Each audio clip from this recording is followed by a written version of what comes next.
Hello everyone, you are watching News Insights. Narasimha ಜಯಂತಿ ಮಹೋತ್ಸವವನ್ನು ಅತ್ಯಂತ ವೈಭವದಿಂದ ಆಚರಣೆ ಮಾಡಲಾಗ್ತಾ ಇದೆ. ಕಳೆದ 9 ದಿನಗಳಿಂದ ನರಸಿಂಹ ನವರಾತ್ರೋತ್ಸವ ಎಂಬ ಕಾರ್ಯಕ್ರಮ ನೆರವೇರಿತು. ಆ ಸಂದರ್ಭದಲ್ಲಿ ಪ್ರತಿನಿತ್ಯ ನರಸಿಂಹದೇವರಿಗೆ ವಿವಿಧ ಅಲಂಕಾರಗಳು, ಸಂಜೆ ಅನೇಕ ನಾಡಿನ ಪ್ರಸಿದ್ಧ ಸಂಗೀತಗಾರರಿಂದ ಸಂಗೀತ, ನೃತ್ಯ ಮೊದಲಾದ ಕಾರ್ಯಕ್ರಮಗಳು, ಭಗವಂತನಿಗೆ ಪ್ರತಿನಿತ್ಯವೂ ಕೂಡ ಒಂದೊಂದು ವಾಹನದಲ್ಲಿ, ವಾಯುವಾಹನ, ಗರುಡ ವಾಹನ, ವಿಶೇಷ ವಾಹನ, ಹೀಗೆ ನಾನಾ ವಾಹನಗಳಲ್ಲಿ ರಾಜಬೀದಿ ಉತ್ಸವ ಇರುತ್ತದೆ. ಇವತ್ತು ವಿಶೇಷವಾಗಿ ಬೆಳಿಗ್ಗೆ ಮಹಾಪಂಚಾಮೃತ, ವರ್ಷಕ್ಕೆ ಒಮ್ಮೆ ಮಾತ್ರ ನಡೆಯುವಂತಹ ಒಂದು ವಿಶಿಷ್ಟವಾದಂತಹ ಕಾರ್ಯಕ್ರಮ ಮಹಾಪಂಚಾಮೃತ. ಸುಮಾರು 4 ಗಂಟೆಗಳ ಕಾಲ ಈ ಮಹಾಪಂಚಾಮೃತ ಕಾರ್ಯಕ್ರಮ ನೆರವೇರಿತು. ಅದಾದ ನಂತರ ಮಹಾರಥೋತ್ಸವ ಕಾರ್ಯಕ್ರಮ.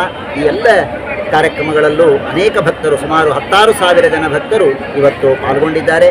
ಎಲ್ಲರಿಗೂ ವ್ಯವಸ್ಥಿತವಾದ ರೀತಿಯಲ್ಲಿ ನಮ್ಮ ಎಲ್ಲ ಸ್ವಯಂ ಸೇವಕ ಬಾಂಧವರು ಸೇರಿ ವ್ಯವಸ್ಥೆಯನ್ನು ಮಾಡ್ತಾ ಇದ್ದಾರೆ. ಪಂಚಾಮೃತ ವಿತರಣೆ, ಪ್ರಸಾದ ವಿತರಣೆ, ಅನ್ನ ಸಂತರ್ಪಣೆ ಮೊದಲಾದ ಎಲ್ಲ ಕಾರ್ಯಕ್ರಮಗಳು ಯಶಸ್ವಿಯಾಗಿ ನೆರವೇರ್ತಾ ಇದೆ. ಇವತ್ತಿನ ಕಾರ್ಯಕ್ರಮಕ್ಕೆ ಯಾರ್ಯಾರು ಬಂದಿದ್ದಾರೆ? ಕಾರ್ಯಕ್ರಮಕ್ಕೆ ನಮ್ಮ ಸ್ಥಳೀಯ ಶಾಸಕರಾದಂತಹ ಮಾನ್ಯ ಉದಯ ಗರುಡಾಚಾರ್ಯ ಅವರು ಬಂದಿದ್ದರು. ಇನ್ನು ಅನೇಕ ಗಣ್ಯರು, ನಾನಾ ವೈದ್ಯರು ಬಂದಿದ್ದಾರೆ.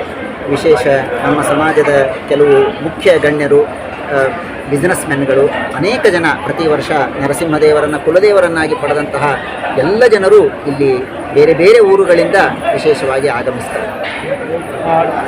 ಈ ಒಂದು ಮಹೋತ್ಸವದ ನರಸಿಂಹದೇವರ ಒಂದು ವಿಶೇಷತೆ ಎಂದರೆ, ಈ ವರ್ಷದ ಒಂದು ವಿಶೇಷತೆ ಎಂದರೆ ನರಸಿಂಹ ವಂದನೆ ಎಂಬಂತಹ ಒಂದು ಕಾರ್ಯಕ್ರಮದ ಮೂಲಕ ಪರಮ ಪೂಜ್ಯ ಶ್ರೀಪಾದಂಗಳವರು ಉಪಕ್ರಮ ಮಾಡಿಕೊಂಡಂತಹ ಕಾರ್ಯಕ್ರಮ. ನರಸಿಂಹ ವಂದನೆ ಎಂಬಂತಹ ಕಾರ್ಯಕ್ರಮದ ಮೂಲಕ ಪ್ರತಿನಿತ್ಯ ಸುಮಾರು ಸಾವಿರಾರು ಜನ ನರಸಿಂಹದೇವರಿಗೆ ಪ್ರತಿನಿತ್ಯ 21 ನಮಸ್ಕಾರಗಳನ್ನು, ಸಾಷ್ಟಾಂಗ ನಮಸ್ಕಾರಗಳನ್ನು ಮಾಡುವ ಮೂಲಕ ಒಂದು ವಿಶೇಷವಾಗಿ ಭಗವಂತನಲ್ಲಿ ಪ್ರಾರ್ಥನೆಯನ್ನು ಮಾಡಲಾಗಿದೆ.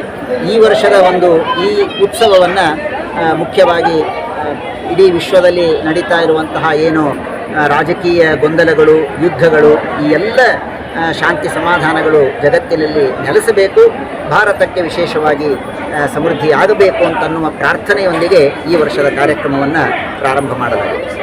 ನಾನು ವಿದ್ಯಾಧೀಶಾಚಾರ್ಯ ಅಂತ ಉತ್ತರಾದಿ ಮಠದ ಮುಖ್ಯ ಕಾರ್ಯನಿರ್ವಹಣಾಧಿಕಾರಿಯಾಗಿ ನಾನು ಸೇವೆಯನ್ನು ಸಲ್ಲಿಸಿದ್ದೇನೆ. ಪಂಡಿತ ಸತ್ಯಜ್ಞಾನಾಚಾರ್ಯ ಕಟ್ಟಿ ಅಂತ ನಮ್ಮ ಮಠದ ಮುಖ್ಯ ನಿರ್ವಾಹಕರು, ಅವರ ಒಂದು ನೇತೃತ್ವದಲ್ಲಿ, ಮಾರ್ಗದರ್ಶನದಲ್ಲಿ ಈ ಎಲ್ಲ ಕಾರ್ಯಕ್ರಮಗಳು ನೆರವೇರುತ್ತವೆ.